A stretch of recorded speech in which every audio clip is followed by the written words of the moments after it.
Human rights is, geez, that's a good question. Human rights. Well, that's a tough one. Wow.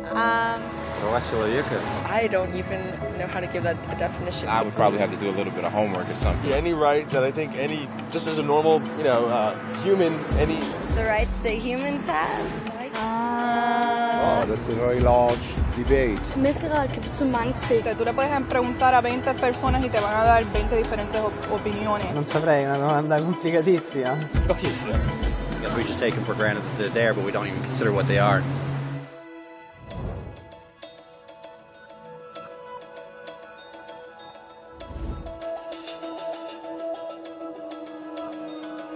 Human rights are the rights you have simply because you're human. It's how you instinctively expect and deserve to be treated as a person, like the right to live freely, to speak your mind, and to be treated as an equal. There are many kinds of rights. Most apply to a certain group. But human rights are the only ones that apply to absolutely everyone, everywhere. That means kids, old people, poor people, basketball players, garbage men, rappers, teachers, Africans, Indians, Albanians, Christians, Muslims, Kabbalists, atheists, your mom, your dad, your next door neighbor, and you all have the exact same human rights. In other words, they're universal. But the question remains, what are they? Name the human rights? What the human rights are? The right to live. Equality between all peoples. Right to religion, the right to... Is there supposed to be a list somewhere I should be aware of? According to the United Nations, there are a total of 30 human rights, which are usually lumped together and called simply human rights. They're all listed out in the Universal Declaration of Human Rights, which is the world's most widely accepted document on the subject. But it was a long time in coming. At first, there were no human rights. If you were in with the right crowd, you were safe. If you weren't, well, you weren't. But then a guy named Cyrus the Great decided to change all that. After conquering Babylon, he did something completely revolutionary. He announced that all slaves were free to go. He also said people had the freedom to choose their religion, no matter what crowd they were a part of. They documented his words on a clay tablet known as the Cyrus Cylinder. And just like that, human rights were born. The idea spread quickly to Greece, to India, and eventually to Rome. They noticed that people naturally followed certain laws, even if they weren't told to. They called this natural law, but it kept getting trampled on by those in power. Not until 1,000 years later in England did they finally get a king to agree that no one can overrule the rights of the people, not even a king. People's rights were finally recognized, and they were now safe from those in power. Kind of. It still took a bunch of British rebels declaring their independence before the king got the point that all men are created equal. Which isn't to say he liked the idea, but he couldn't stop them, and America was born. The French immediately followed with their own revolution for their own rights. Their list was even longer, and they insisted that these rights weren't just made up. They were natural. The Roman concept of natural law had become natural rights. Unfortunately, not everyone was so thrilled. In France, a general named Napoleon decided to overthrow the new French democracy and crown himself emperor of the world. He almost succeeded, but the countries of Europe joined forces and defeated him. Human rights was again a hot topic. They drew up international agreements, broadly granting many rights across Europe. But only across Europe. The rest of the world somehow still didn't qualify. Instead, they got invaded, conquered, and consumed by Europe's massive empires. But then a young lawyer from India decided enough was enough. His name was Mahatma Gandhi, and in the face of violence, he insisted that all people of Earth had rights, not just in Europe. Eventually, even Europeans started to agree. But it wasn't going to be that easy. 2 world wars erupted. Hitler exterminated half the Jewish population of Earth in horrifying Nazi death camps. And all told, 90 million people died. Never had human rights been so terrifyingly close to extinction. and never had the world been more desperate for change.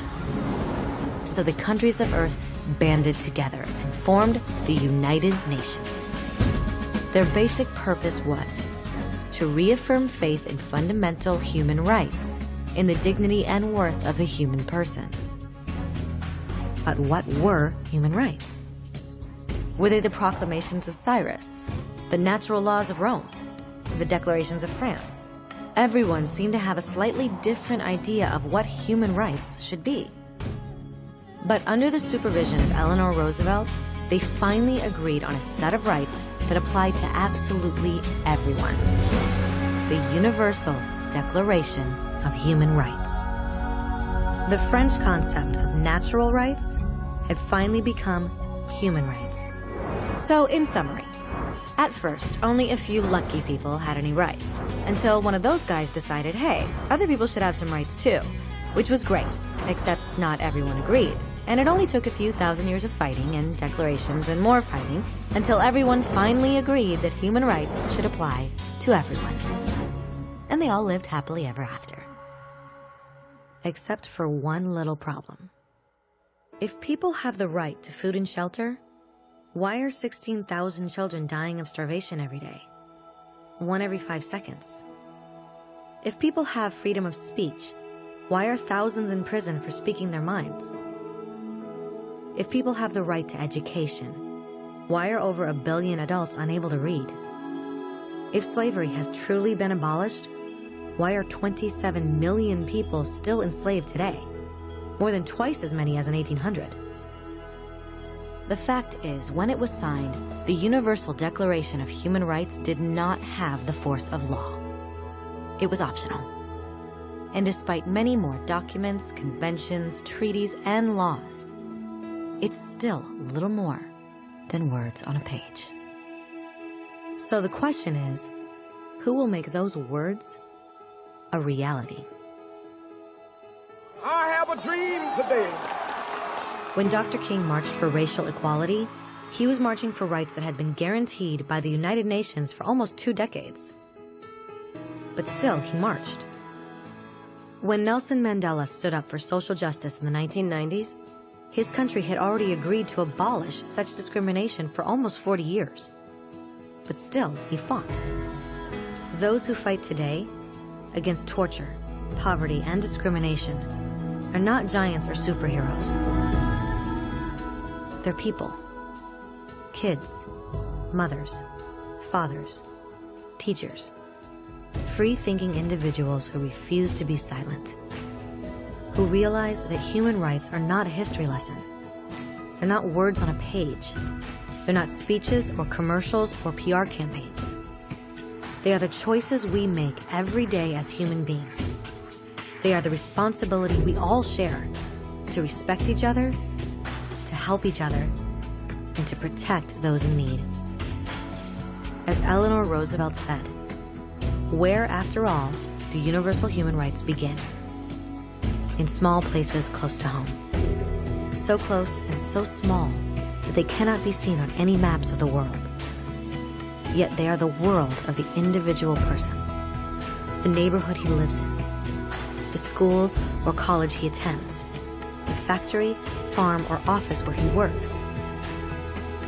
Such are the places where every man, woman, and child seeks equal justice, equal opportunity, equal dignity without discrimination. Unless these rights have meaning there, they have little meaning anywhere.